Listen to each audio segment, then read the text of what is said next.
आज आपण पाहणार आहोत संवादावर आधारित प्रश्न. आता संवाद म्हणजे काय? जेव्हा दोन व्यक्ती एकमेकांमध्ये, जसे की तुम्ही दोघी आहात आणि आपण दोन व्यक्ती एकमेकांशी जे काही बोलतात त्याला आपण काय म्हणतो? संवाद असे म्हणतो. संवाद म्हणजे अनेक व्यक्तींमधील सुरू असलेले संभाषण. मग जसं की तुम्ही दोघी बोलत आहात, कधी शिक्षक आणि विद्यार्थी बोलत असतील, कधी एखाद्या आपण दुकानामध्ये गेलो की दुकानदार आणि ग्राहकामध्ये होतो, तो असतो संवाद. मग संवाद म्हणजे काय? अनेक व्यक्तींमधील सुरू असलेले संभाषण. संवाद सोडवताना प्रथम तो वाचावा. आता पहा, संवादावरती आधारित आपल्याला प्रत्येक संवादावर किमान 3 प्रश्न येणार आहेत. किती प्रश्न येणार आहेत? 3.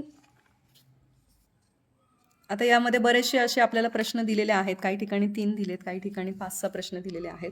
तर सर्वप्रथम संवाद व्यवस्थितपणे वाचायचा आहे. आता संवाद वाचत असताना तुमच्या हातामध्ये पेन्सिल असली पाहिजे आणि जिथे जिथे महत्त्वाचं वाटेल त्याला अंडरलाईन करायचं आहे. मग आता कशाला तुम्ही अंडरलाईन कराल? तर त्या संवादामध्ये जर कोणाचं नाव आलेलं असेल, त्याच्यामध्ये संवादामध्ये जर एखाद्या ठिकाणाचा उल्लेख असेल तर त्या ठिकाणाला तुम्हाला अंडरलाईन करायचं आहे. त्यानंतर संवादामध्ये जर एखादी वेळ मेन्शन केलेली असेल, एखादी वेळ सांगितलेली असेल तर त्या वेळेला सुद्धा तुम्हाला अंडरलाईन करायचं आहे. त्याच्यानंतर आपल्याला वेगवेगळे प्रश्न, शब्दांच्या जाती असतील, असे वेगवेगळे प्रश्न त्याच्यावरती विचारणार आहेत. त्याच्यामुळे संवाद नीट काळजीपूर्वक वाचायचा आहे. आता संवादामध्ये नेहमी प्रश्न विचारला जातो की या संवादामध्ये किती व्यक्तींचा उल्लेख केला आहे. मग जेव्हा आपण संवाद इथे वाचायला सुरू करणार आहोत, वाचताच त्या व्यक्ती तुम्हाला मोजायच्या आहे की कोण बोललंय, कोणाशी बोललंय, कधी बोललंय, कुठे बोललंय आणि कोणत्या संदर्भामध्ये बोललेलं आहे. ठीक आहे. किती व्यक्तींचा संवादात सहभाग आहे असा प्रश्न असेल तर मात्र फक्त बोलणाऱ्या व्यक्तीच मोजाव्यात. जी व्यक्ती बोलत आहे, कधी कधी आपण बोलताना आईबद्दल बोलतोय शाळेमध्ये, परंतु आई शाळेमध्ये आहे का बोलायला? मग आईला काउंट करायचंय का? नाही. ज्या व्यक्ती बोलत आहे, तुम्ही आणि मी बोलतीये, तर आपल्या दोघांनाच मोजायचं आहे. संवादाची वेळ, तारीख, ठिकाण हे बोलताना आलेले शब्द, त्यांचे अर्थ, त्यांचा संदर्भ घेऊन उत्तर काढावे. तर ठीक आहे, पुस्तक कोणतंही वापरा तुम्ही शिष्यवृत्तीसाठी, परंतु तो घटक आपल्याला पक्का करायचा आहे. पुढील संवाद वाचून त्याखाली दिलेल्या प्रश्नांची उत्तरे पर्यायातून शोधा. पुढील संवाद वाचून त्याखाली दिलेल्या प्रश्नांची उत्तरे पर्यायातून शोधा. बाई, चिंटू सारखं माझं पुस्तक मागतोय. चिन्मय, चिंटू कशाचं पुस्तक मागतोय? म्हणजे पुस्तक कोण मागत होता? चिंटू. पुस्तक कोण मागत होता? चिंटू. ठीक आहे. बाई, त्याने आज मराठीचं पुस्तक आणलं नाही. मध्येच रोहित बोलला. म्हणजे आता कोण बोललंय? रोहित. चिंटू बा, तू आज का पुस्तक आणले नाहीस? तो रोजच घरी विसरतो. मध्येच रमा बोलली. परवा मंगळवारपासून तो पुस्तक आणतच नाही. मध्येच रमेश बोलला. तुम्ही बाकीचे मध्येच बोलू नका रे, मी त्याच्याशी बोलते ना. हे कोण बोललं? बाई बोलल्या. 50 मुलांचा वर्ग एकदम शांत झाला. म्हणजे वर्गात मुले किती आहेत? 50. बाई, माझे पुस्तक हरवले आहे असे म्हणून तो रडू लागला. मग कोण रडू लागलं? चिंटू. ठीक आहे. तर पहा, या संवादामध्ये सुरुवातीला बाई, चिंटू सारखं माझं पुस्तक मागतोय. चिंटू पुस्तक मागतोय हे कंप्लेंट कोणी केली आहे? चिन्मयने केली. कोणाकडे केली? बाईंकडे केली. त्यानंतर मध्ये मध्ये कोण बोलतंय? रोहित, रमा, रमेश. ठीक आहे. वर्गात किती मुले आहेत? 50 मुले आहेत. चिंटू कोणाकडे पुस्तक मागत होता? कोणाकडे पुस्तक मागत होता? चिन्मयकडे. हा संवाद कोणत्या दिवशी झाला असावा? आता पहा, इथे एक वाराचा उल्लेख आलेला आहे, तुमच्या लक्षात आला असेल. परवा मंगळवारपासून तो पुस्तक आणतच नाही. आता इथे जो परवा आहे तो भविष्य काळातला परवा आहे का? भूतकाळातला परवा. म्हणजे काल कोणता वार असणार? सोमवार. आणि मग आज कोणता वार असणार? परवा मंगळवार होता, म्हणजे काल बुधवार. आणि मग आज कोणता वार असणार आहे? गुरुवार. ठीक आहे. संवादाच्या वेळी किती व्यक्ती हजर असाव्यात? पा, वर्गात मुले आहेत 50 आणि वर्गामध्ये एक मोठी व्यक्ती सुद्धा आहे, ती म्हणजे बाई आहेत. म्हणजे 50 आणि 1 51. ठीक आहे. सोपा होता की नाही? प्रश्न 1 ते 7. खाली दिलेला संवाद वाचून त्यावर आधारित प्रश्नांची उत्तरे शोधून त्याच्या पर्यायाचे वर्तुळ रंगवा. आता या ठिकाणी संवाद तुम्हाला दिलेला आहे. काय रे गोट्या, आता कुठं चाललास या दिवे लागणीच्या वेळी? काय रे गोट्या, आता कुठं चाललास या दिवे लागणीच्या वेळी? दिवे कधी लागतात? दिवाळीत. संध्याकाळी. संध्याकाळी दिवे लागायची वेळ असते. आपल्याला कायम घरामध्ये सांगितलं जातं की संध्याकाळी 7 नंतर बाहेर जायचं नाही, कारण त्यावेळेस आपण संध्याकाळी 7 वाजता किमान आपण देवाच्या पुढे दिवा लावत असतो. का रे गोट्या, आता कुठे चाललास दिवे लागण्याच्या वेळी, म्हणजे सांज वेळी किंवा संध्याकाळी. शाळेत नाटकाच्या तालिमीला जातो बाबा, म्हणजे गोट्याला कुणी विचारला हा प्रश्न? बाबांनी विचारला. बरोबर. हा संवाद कोणामध्ये झालाय? बाबा आणि गोट्या. कशासाठी जायचंय त्याला? नाटकाच्या तालमीला, प्रॅक्टिससाठी. अरे पण केव्हा आहे हा तुझा कार्यक्रम? पुढच्या आठवड्यात याच दिवशी प्रजासत्ताक दिनी. पुढच्या आठवड्यात आहे, याच दिवशी प्रजासत्ताक दिनी, म्हणजे आज जो वार आहे त्याच वारी प्रजासत्ताक दिनी. कोणतं काम मिळालं आहे तुला? बाबा, त्याचा काही सहभाग नाही. अभ्यास करताना सुमा म्हणाली. सुमा कोण असेल? त्याची बहीण. आणि बहिणीने लगेच बाबांना सांगितलं की याच्यात त्याचा काही सहभाग नाही. शाळेच्या नाटकात मला अगदी महत्त्वाचं काम आहे. बरं का ताई? अरे मग कोणतं काम?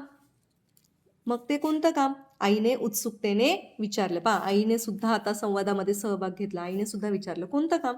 पडदा उघडताच मी दवंडी पिटतो व नाटकास सुरुवात होते.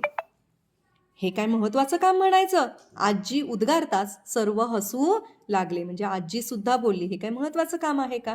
का नाही? समजा मी दवंडी पिटली नाही तर पुढचं नाटक घडेल का?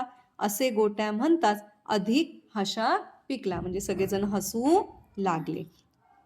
समजलं सगळ्यांना? आता तुम्ही मला सांगा, या संवादामध्ये किती व्यक्तींनी सहभाग घेतला? कोण कोण आहे सहभाग घेणारा? बाबा, गोट्या, सुमा, आजी. म्हणजे किती जणांनी सहभाग घेतलाय? 5 जणांनी सहभाग घेतलाय. बरोबर ना? हा संवाद कोठे झाला आहे? आता दिवे आपण शाळेत लावतो का? मैदानावर लावतो का? शाळेत, मैदानावर, गोट्याच्या घरी की मित्राच्या घरी? गोट्याच्या घरी. या संवादात किती जण सहभागी आहेत? 5 जण. ठीक आहे. या संवादात ताई कोणाला म्हटले आहे? ताईचं नाव काय? आईला, आजीला, सुमाला की मैत्रिणीला? त्याची ताई कोण आहे? सुमा. संवादाची वेळ कोणती असावी? सकाळी, तिन्ही सांजेची, पहाटेची की दुपारीच? तिन्ही सांज म्हणजे संध्याकाळी. लक्षात ठेवायचं, संध्याकाळी 7 वाजता. संवाद ज्या दिवशी घडला असेल त्या दिवशी तारीख कोणती असावी? आता पहा, सोप्पा प्रश्न आहे. पुढच्या आठवड्यात याच दिवशी प्रजासत्ताक दिनी कार्यक्रम आहे त्याचा. प्रजासत्ताक दिन कधी असतो? 26 जानेवारी. आता 26 जानेवारी पुढच्या आठवड्यात आहे. मग एक आठवडा मागे. मग मला सांगा, ऑगस्ट असेल का? ऑगस्ट असेल का? 18 की 19 जानेवारी? 18 आणि 7 25, म्हणजे हा सुद्धा नाही येणार. काय येणार? 19 जानेवारी. कोणाच्या बोलण्यानंतर अधिक हशा पिकला? अधिक हशा, पहा दोनदा हसलेले आहे. एक तर आजी बोलली तेव्हा हसले, पण अजून हसा सगळ्यात जास्त कधी पिकला? गोट्या म्हणतात, म्हणजे गोट्याच्या. दवंडी पिटणे या वाक्प्रचाराचा खालीलपैकी कोणता अर्थ असावा? दवंडी पिटणे म्हणजे मोठ्याने बोलणे, जाहीरपणे सांगणे, निमंत्रण देणे की निरोप देणे? मोठ्याने बोलणं होईल का? आपण निमंत्रण देतोय का? नाही. निरोप देतोय का? नाटक सुरू व्हायच्या आधी एखादी गोष्ट जेव्हा आपण जाहीरपणे सांगतो की त्या गोष्टीला म्हणतात दवंडी पिटणे. मग आता पहा, संवाद जर आपल्याला सोडवायचं असेल तर सगळ्यात महत्त्वाचं, संवाद वाचता वाचता कोणतं ठिकाण आहे लक्षात आलं पाहिजे. संवादाची वेळ कोणती आहे? आता असे काही शब्द येतात, दिवे लागणीचे वगैरे, थोडासा विचार करायचा. आपण घरी सुद्धा ही वाक्य बोलत असतो. सहभागी व्यक्ती, किती व्यक्तींनी संवादामध्ये सहभाग घेतलाय? शब्दांचे अर्थ, जसं की दवंडी, दिवे लागणी, असे काही शब्द येतील आणि प्रत्येकाचं वाक्य, या सगळ्यांचा विचार व्यवस्थित केला. मला सांगा, आम्ही डबल वाचलं का रे संवाद? मी एकदाच वाचला आणि तो अशा पद्धतीने वाचला की तिथल्या तिथेच मी क्लिअर केलं की कोण बोलतंय, कोणाशी बोलतंय, काय बोलतंय. म्हणजे आपले संवादावरचे मार्क्स जाणार नाही. चला, आता आपण पुढचा संवाद पाहूया. खालील संवाद वाचून त्यावर आधारित विचारलेल्या प्रश्नांची उत्तरे पर्यायातून निवडा. ए मण्या, सकाळी लवकर उठ. प्रकाश, तूच उठव मला. म्हणजे कोण बोलतं इथे? ए मण्या, सकाळी लवकर उठ. कोण बोललं हे? प्रकाश. प्रकाश, तूच उठव म्हणा. हे कोण बोललं? मण्या. अरे मुलांनो, किती वाजता उठायचं आहे तुम्हाला? आजी, पहाटे 5 वाजता. सायली ओरडली. अरे मुलांनो, किती वाजता उठायचं हे कोण बोललं? आजी. आणि आजीला उत्तर कोणी दिलं? सायली. ठीक आहे, मी तुम्हा सर्वांना उठवेन. आजी, नक्की उठव, आम्हाला शाळेत जायचे आहे. उद्या काही विशेष आहे का? हो बाबा, सकाळी 7 वाजता आम्ही ग्राम स्वच्छतेसाठी शाळेत जमणार आहोत, प्रकाशने सांगितलं. कोणाला सांगितलं? बाबांना. आम्ही सर्व मुले संत गाडगे बाबा ग्राम स्वच्छता अभियान या उपक्रमात सहभागी होणार आहोत. मग उपक्रमाचं नाव आहे. ठीक आहे. पण मण्या, तुमच्याबरोबर शिक्षक आहेत ना? हो आई, आमच्या बाई येणार आहेत. म्हणजे आईने सुद्धा इथे प्रश्न विचारलाय की तुमच्याबरोबर शिक्षक आहेत का? बाबा सुद्धा बोलत आहे, आजी बोलत आहे, सायली बोलतीये, प्रकाश आहे, मण्या आहे. ठीक आहे आजोबा, यापुढे अरे, ग्राम स्वच्छतेची सुरुवात स्वतःच्या घरापासूनच करा.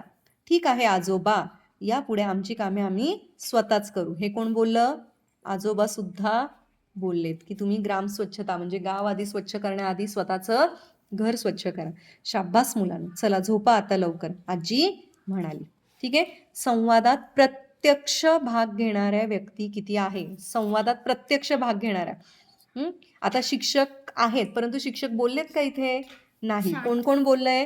आजी, आजोबा, आई, बाबा, प्रकाश, मण्या आणि सायली. किती जण आहे? 7. वरील संवाद कोणत्या वेळी घडला असावा? आता हे सगळे झोपायच्या तयारीत आहेत ना? मग संवाद कधी घडलाय? रात्री. स्वतःची कामे स्वतः केल्याने कोणत्या मूल्याची जोपासना होते? स्वतःची कामे स्वतः केल्याने नियमितपणा, राष्ट्रप्रेम, संवेदनशीलता की स्वावलंबन? स्वावलंबन. स्वावलंबी होणे म्हणजे स्वतःचं काम स्वतः करणे. स्वावलंबन म्हणजे स्वतःवरतीच अवलंबून राहणे, दुसऱ्यावरती अवलंबून न राहणे. सकाळी मुलांना लवकर कोण उठवणार आहे?